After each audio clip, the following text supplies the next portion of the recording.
A view of our Veterans Memorial at the head of the street here in Ennis. You can see it up there. Asked me to do a bronze for it, and I think I can zero in on the bronze right there, about to be covered up with a truck. So anyway, I'm going to drive up there and I'm going to take some pictures around there. My dad has a brick in the wall up there, and I'll show you that. They dedicated the bronze that I did for the memorial in July 4th, 2001.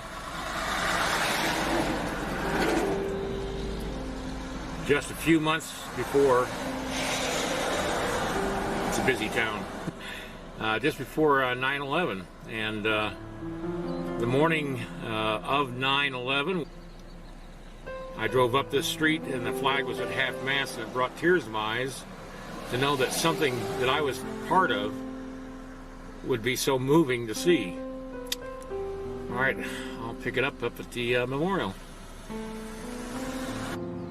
When I first saw this plaque they put up, and I didn't even know they were going to do this, and they put my name on there as the artist of Veterans Legacy, which is that bronze right there,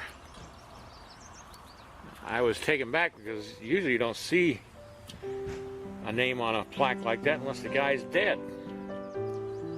Well, I ain't dead yet.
I drove up this street and the flag was at half-mast, and it brought tears to my eyes to know that something that I was part of would be so moving to see.